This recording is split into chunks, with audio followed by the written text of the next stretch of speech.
Welcome to the chaos sector. We return to the matrix. We will wait for the documentation for the lime green Elantra. Some may ponder why we care so much. It's not that important in the grand scheme of things. Well, I disagree. There are two scenarios here. Let's say the lime green Elantra was in fact that color prior to the murders. Since there is clearly a white Hyundai Elantra spotted in surveillance, we can suggest the lime green Elantra is not involved.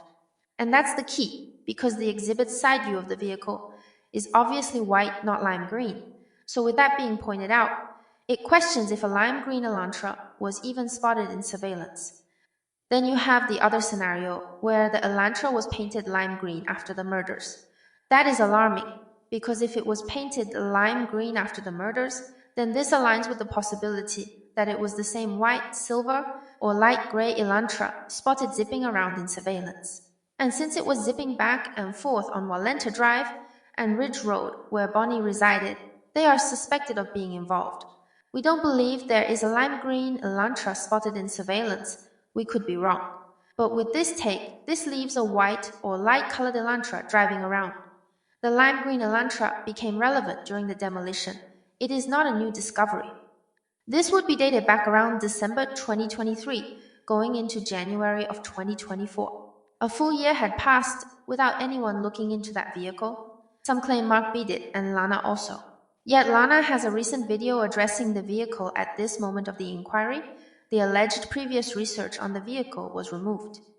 Now, if Lana didn't take the video down, then someone apparently reported that video to YouTube, and they took it down. Okay, yet Lana has recently dug into this individual's personal information once more, excluding information about the Carfax history. Mark B claimed he researched that vehicle as well, yet there isn't any proof of it. The point here, if everyone is displaying the vehicle, heck, even displaying the person who owns the vehicle, at this very moment, why not display the Carfax information as well? You've already ventured into their personal life by showing several photos of them, the vehicles they own, and their social media.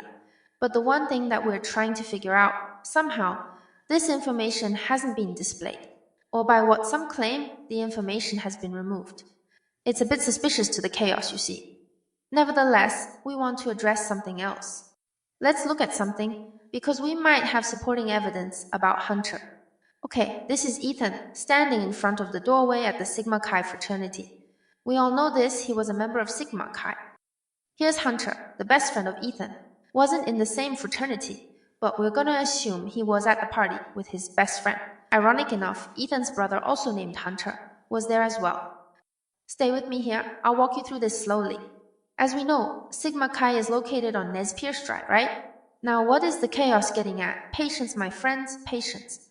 As you see here, it takes approximately 2 minutes to travel from Sigma Chi to the neighborhood. Now, I want everyone to examine a segment of footage from the camera from 1320 Linda Lane. Let's just examine it and then we will get started with the analysis.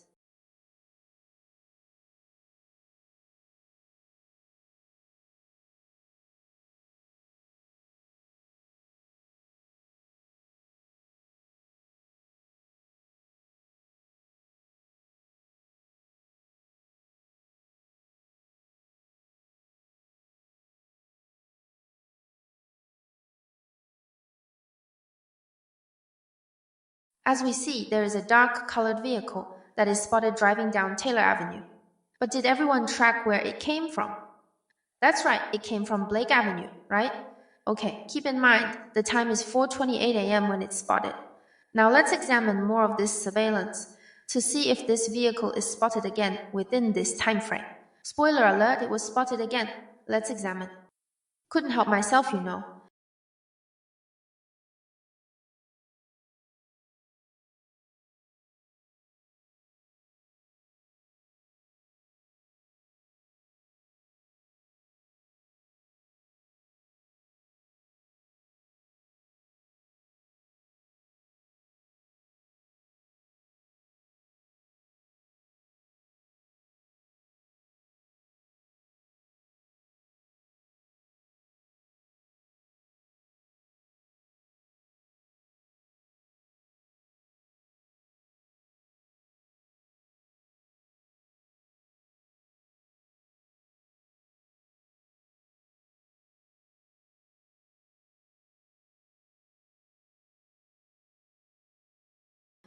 Now, this vehicle was spotted again around 4:37 a.m., turns left on Blake Avenue, but then it makes another left on Nez Perce Drive.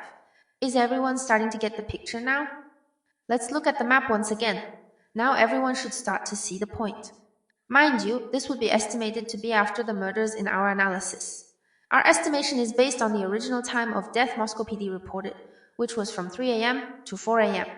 That 3 a.m. to 4 a.m. time frame essentially means the murders occurred within that 3 a.m. hour, not the 4 a.m. hour, you understand? 3 to 4 is an hour, and this hour time span is when we estimate the murders had occurred. But there is a possibility that one of the victims was still alive, and that would be none other than Zana. We'll bring it all together, my friends. There's more footage to break down, but first, let's track the path this vehicle traveled. Okay, going back to the map. As you see, it takes 2 minutes to travel from Nez Perce Drive to King Road. And well, we're just going to assume the vehicle is departing from Sigma Chi due to its return path back down Blake Avenue, then making a left on Nez Perce Drive. Does everyone agree? I would say a 98% chance that vehicle came from the fraternity. Heck, might as well say 100% to be honest. So we have a dark colored vehicle heading to the crime scene. From Sigma Chi, yes?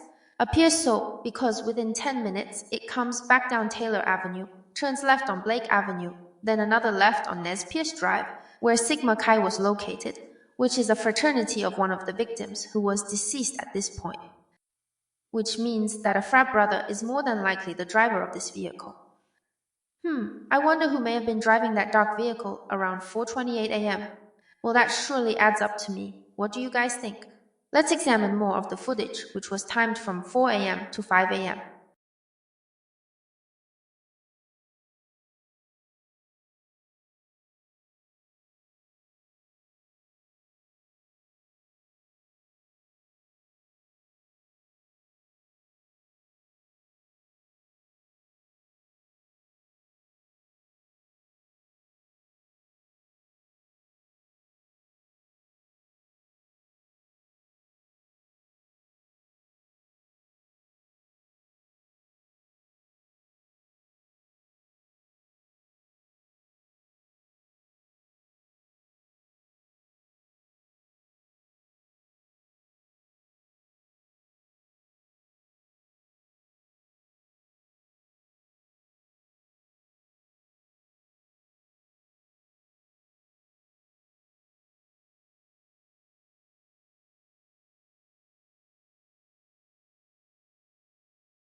Okay, around 4:42 a.m., there are two vehicles spotted. One was traveling east on Taylor Avenue. We would have to check if this vehicle was spotted prior in the surveillance, because it's not the same frat brother's vehicle. Yes, we conclude that was a frat brother. Then there is another vehicle spotted traveling south on Blake Avenue, then west onto Nez Perce Drive, which we assume headed to Sigma Chi. Then around 4:45 a.m., a vehicle is spotted traveling west on Taylor Avenue, heads north onto Blake Avenue, then west onto Nez Perce Drive. Another vehicle was spotted traveling east on Taylor Avenue around 4:55 a.m. We come to the conclusion that all of this traffic is centered around the knowledge the murders had occurred. I mean, it's obvious, right? Why is it obvious? Because one of the victims belonged to the Sigma Chi fraternity. It's about 2 minutes from the scene of the crime, and the vehicle is seen traveling from Perce Drive onto Taylor Avenue around 4:28 a.m. and takes that path back approximately 10 minutes later around 4:37 a.m. Now, here's the theory we present to everyone. After the murders, a call was made. One of Ethan's frat brothers was notified, and they came to the home. Ethan was a member of the Sigma Chi fraternity. This vehicle is clearly coming from Pierce Drive, in which it's likely, due to one of the members being murdered that night, that this was a frat brother. How can we just claim the vehicle went to the home with no proof? Because there is a call made from someone that aligns with this vehicle's path. The time, 4:27 a.m., my friends. This is the time Dylan has a quote outgoing call that night. The individual was never identified. We're using common sense here, logic, and context clues. Let's use logic here. What time frame makes more sense for Dylan to call Emily and Hunter, claiming to be scared in the home due to a masked man spotted in the home? Let's break it down, calling them at 11:50 a.m., when the masked man had left the home approximately 7 hours prior, or soon after spotting the masked man walk past her, approximately around 4:15 a.m. to 4:20 a.m. Which one seems more logical here? 7 hours after the quote, fear of the masked man, or the quote, frozen in a shocked phase time frame, where she had just witnessed a masked man in the home. Keep in mind, the report claims that Dylan had called Emily around 11:50 a.m. because she was, quote, scared, right? Let's make sure everyone is up to speed. Quote, at approximately 11:50 a.m., Dylan called her friend Emily and asked her to come over and check the house because she was scared. Emily and her boyfriend Hunter came over. They met Dylan and Bethany at the bottom floor of the house. Together, Dylan, Bethany, and Hunter started to walk up the stairs to the second floor. When they reached the second floor, Hunter went to the kitchen to grab a kitchen knife, unquote. But there's more to why this call would be irrational, and that would be Hunter's reason for grabbing a knife. If Hunter grabbed a knife during that time frame, which was due to Dylan claiming to be scared, then this means Hunter would assume that there is someone possibly still in the home, right? Yet the problem with this is, for one, it's daytime. Everyone is up in the neighborhood around 12 p.m. Not to say that Dylan can't be scared at this time, but this is coming from the masked man in the home she spotted, more so than seeing her housemates, quote, unconscious. Again, Hunter wouldn't head to the kitchen to grab a knife, simply because Dylan was scared the housemates were, passed out. So the reason for Hunter getting the knife is linked to the masked man, who is not in the home during the time the alleged 11:50 call was made to Emily. You see, he's long gone by that time. Yet, if we apply the same setting to the wee hours of Sunday morning, such as 4 to 5 a.m., it's still dark, housemates are, quote, passed out, and a masked man had just left the home. So it's more logical that Dylan called Emily soon after the, discovery of her housemates passed out. Now we use context clues next. Let's examine the phone records. As you see, Dylan made an outgoing call at 4:27 a.m., right? This individual was not identified, but Emily was identified later in the phone records with the initials EA, timed at 11:50 a.m. In fact, everyone was identified with either initials or relation in those phone records, except, I repeat, except that individual Dylan contacted at 4:27 a.m. They identified Dylan's father. They identified Bethany's parents. They, of course, identified Emily later on. They identified the victims. Heck, they even acknowledged the private driver. Yet that individual contacted at 4:27 a.m. is mysterious. And as you all know the saying here, if there is mystery, there's secrecy. And if there's secrecy, there's conspiracy. This is naturally how speculation comes about, and theories. Because if a call was made to someone who wasn't identified, yet everyone else was in those phone records, it creates suspicion. Continuing with the context clues. Dylan calls someone at 4:27 a.m. Then about a minute later, a vehicle is spotted traveling down Blake Avenue, turning onto Taylor Avenue. Then 10 minutes later, it heads back onto Blake Avenue and turns onto Pierce Drive, where the Sigma Chi fraternity is located. Context clues here, that call is more than likely someone who was contacted by Dylan, who made the call about a minute prior. All the way back, Dylan calls Hunter, who was not identified in the phone records at 4:27 a.m. due to the time frame the call was made. It would obviously raise questions as to what did Dylan contact Hunter about at 4:27 a.m., which would apply the same setting of seeing a masked man in the home around that time. So of course it would be about that, right? Sure, in the setting the affidavit created. Yet it wouldn't work out for Dylan nor Hunter, because this would place Hunter at the home physically, approximately 8 hours prior to the 911 call. And it would also force, yes, it would force the same setting of discovering the housemate's quote, passed out later that morning, to be pulled back to Hunter's arrival around 4:30 a.m., you see? We really work hard, my friends. This gets exhausting sometimes.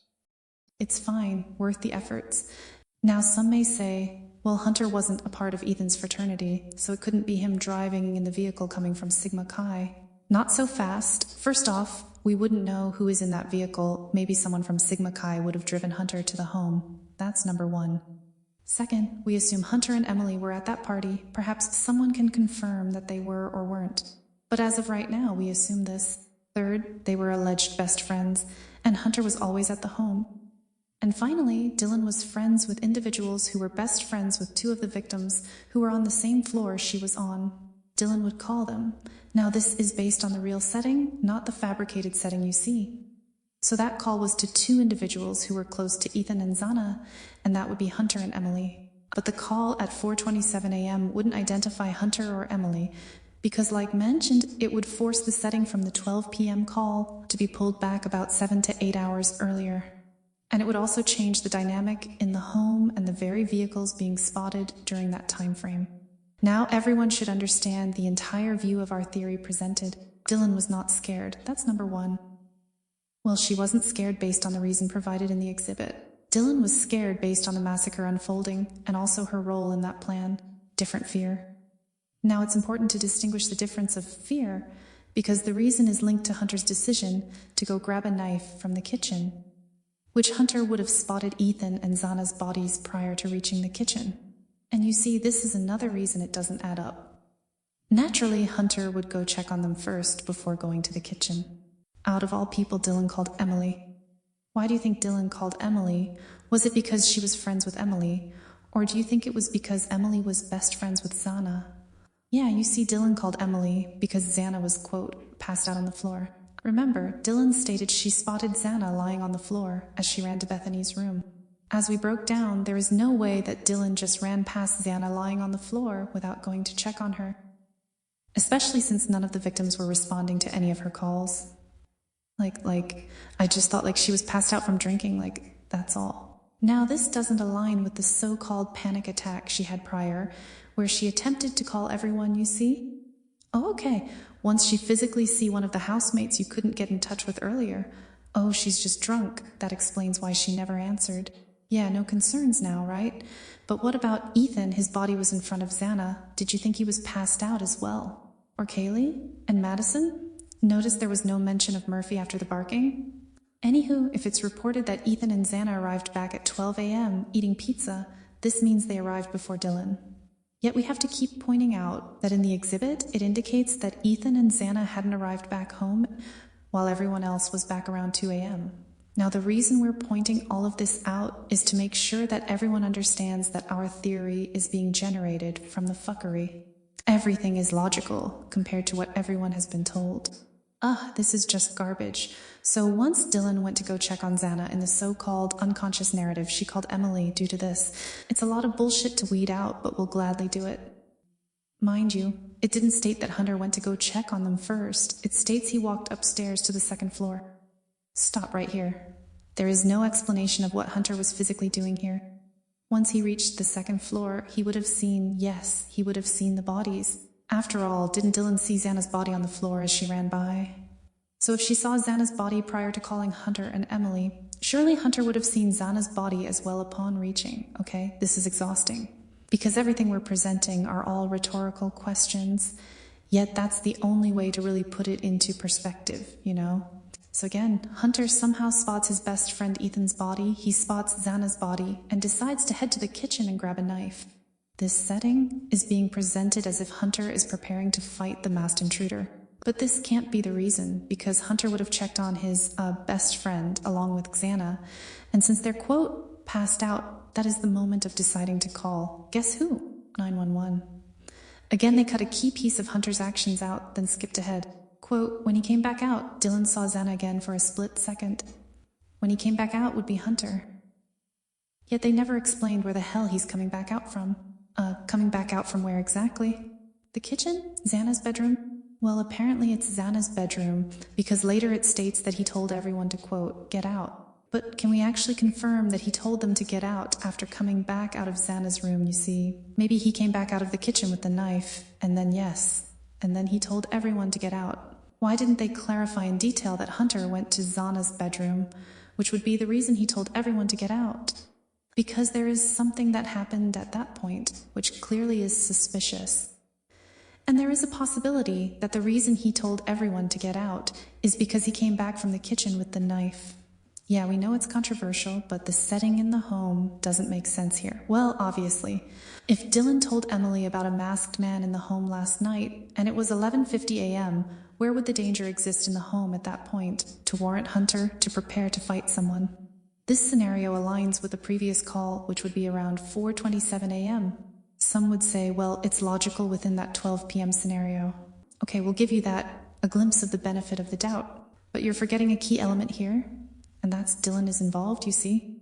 So her calling Emily at 11:50 a.m. has to be pulled back to a time closer to the murders, because she is definitely prepared to cover the murders up, or even in the scenario that the housemates were, quote, passed out and unresponsive. And since Dylan was involved, do you honestly think she would wait close to 8 hours before notifying Emily, who is a friend of hers, that Xana, who is Emily's best friend, and Ethan, who was Hunter's best friend, were murdered? Logic, my friends. Dylan would have called them soon after. I mean, think about it. All of those calls and text messages to the housemates are in a setting where Dylan and Bethany know those housemates are deceased. So we look behind the veil of illusions and adjust the time of her call to Emily at 11:50 a.m. to approximately 4:30 a.m. They had to shift that call to later. In fact, she may have called her at that time also, just for, well, an alibi for Emily and Hunter.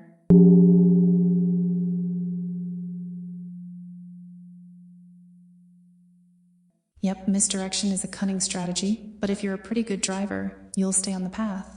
It would be different if Hunter had came to the home with a weapon, based on Dylan calling Emily to check the home due to being scared. We can rationalize that setting, even though that would be bullshit as well. Yet, Hunter saw Ethan and Xana on the floor as he reached the second floor, and there is a blank spot of what he was doing on that floor prior to telling everyone to get out. Let's make sure we're understanding this setting. We see this as Hunter, Dylan, and Bethany all on the second floor. Quote, Hunter told Dylan and Bethany to get out. Emily, who had started up the stairs, also turned around after Hunter instructed her not come any further. They both went outside.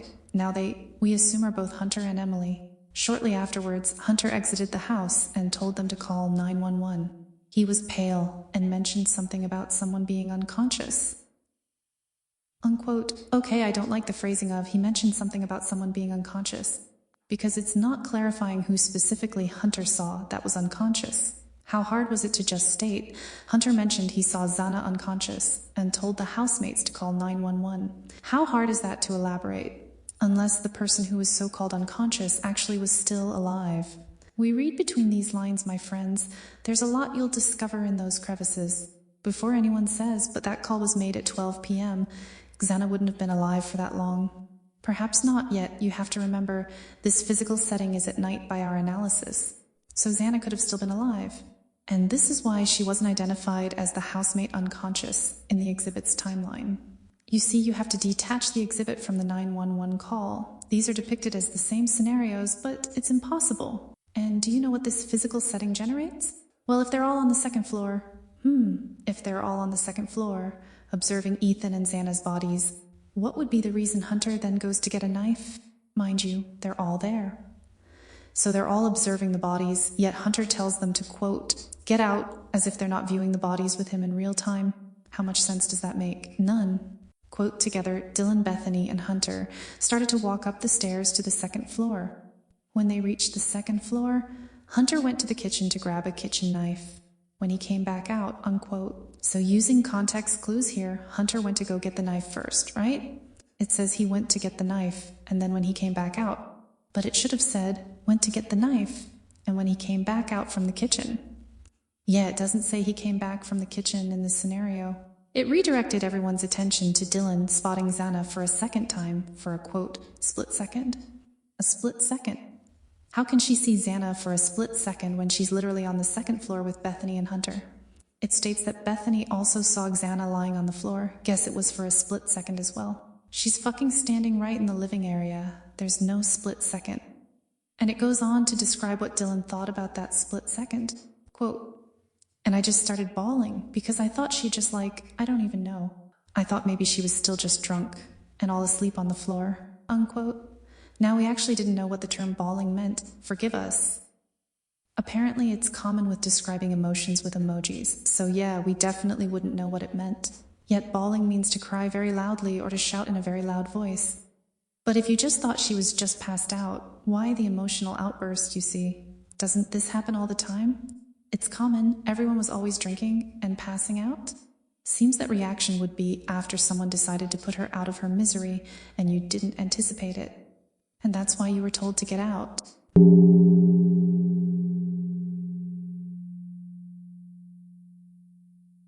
So it leaves a huge dark space of what was going on during this setting.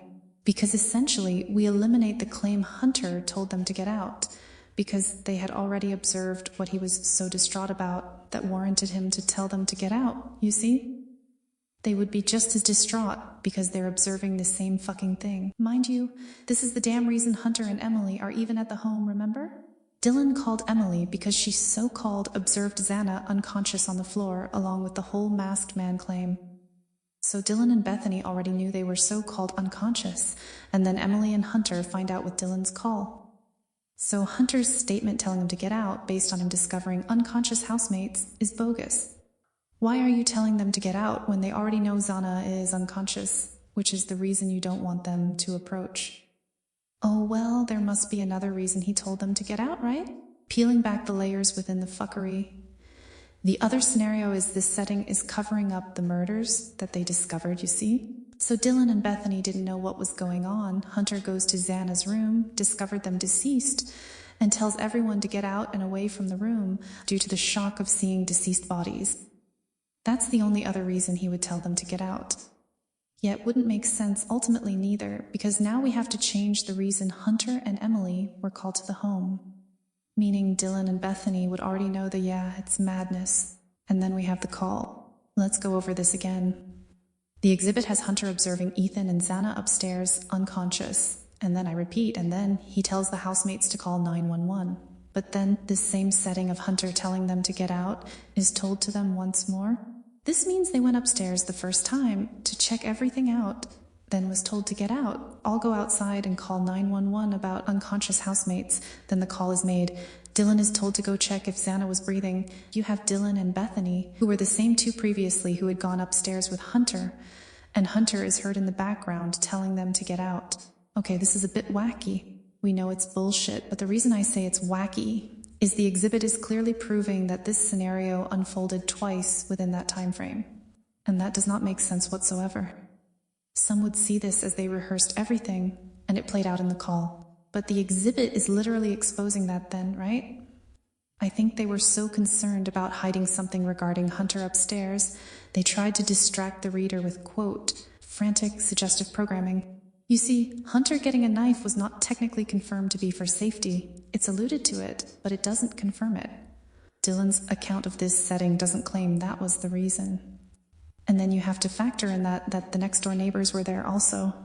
The call was made at 12 p.m., but those neighbors had to be there before the call, and since Dylan called Emily at 11:50 a.m., it's possible they were there before Emily and Hunter. So that really draws attention to the reason he went to the kitchen to get a knife. There's Dylan, Bethany, and two neighbors there, and now Hunter and Emily as well. That's 6 people. Hunter wouldn't feel he needs to get a knife with all those people there around 12 p.m., would he? I don't think so. Okay, let's say they arrived before the neighbors.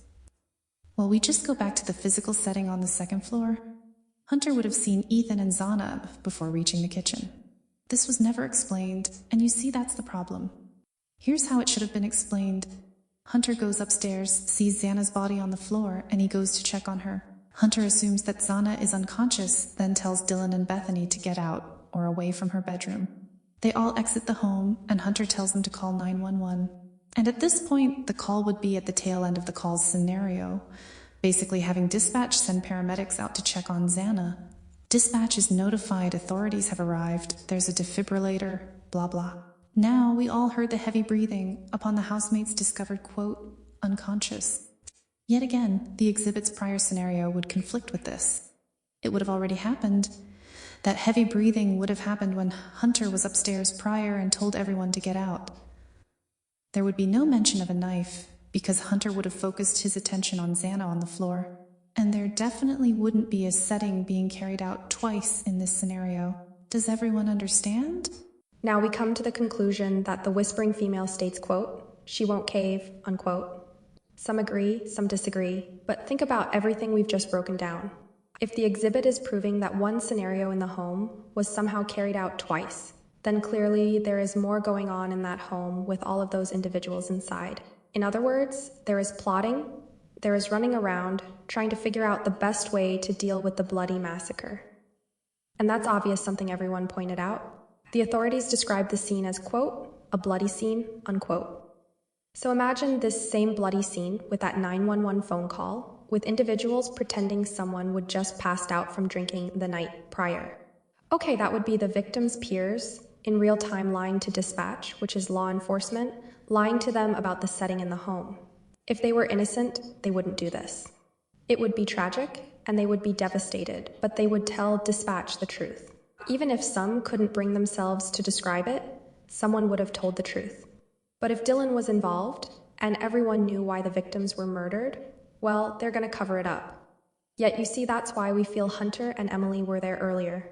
We can erase the entire wall of text messages and attempts to call the victims out of the equation. They were made, of course. But while those text messages and calls were being placed, Dylan and Bethany were trying to figure out how to deal with the bloody scene, as Moscow PD would say. And this time frame would consist of Dylan calling Hunter or Emily soon after the murders. Yet, of course, their phone records wouldn't dare identify them during this time frame. This would be 4:27 a.m. when Dylan called them, and about a minute later, a dark-colored vehicle is driving down Blake Avenue, heads down Taylor, comes back about 10 minutes later, and is spotted driving west on Perce Drive, where Sigma Chi is located. Without any concrete evidence the vehicle is who Dylan contacted, it adds up. Especially since that individual Dylan called was never identified. Initial reports claim that Ethan and Xana's whereabouts were not known. Yet clearly they knew they were at the Sigma Chi party, based on the so-called surviving housemates. So why was it reported that Moscow PD did not know where they were between the hours 9 p.m. to 1:45 a.m.? Yet you give a time of 1:45 a.m., which was later reported as the time that they arrived back from the party. Yet Xana's father claimed that he spoke to her around 12 a.m., and she told him they were at home eating pizza. And there's more. The exhibit claims that Xana and Ethan hadn't arrived back home by 2 a.m.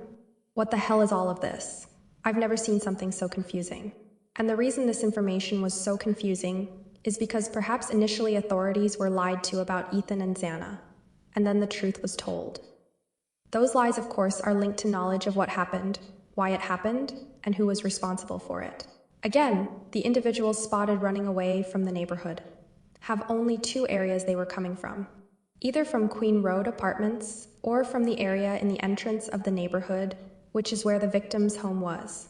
And guess which direction they were running to? That's right, Sigma Chi.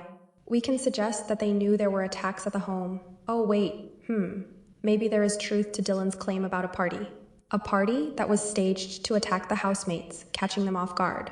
Yep, another theory that's very possible. It would explain why those individuals seen running would have been there. Once the attacks occurred, they hauled ass out of the home. It's a clever tactic, but this would require some familiar faces, you see?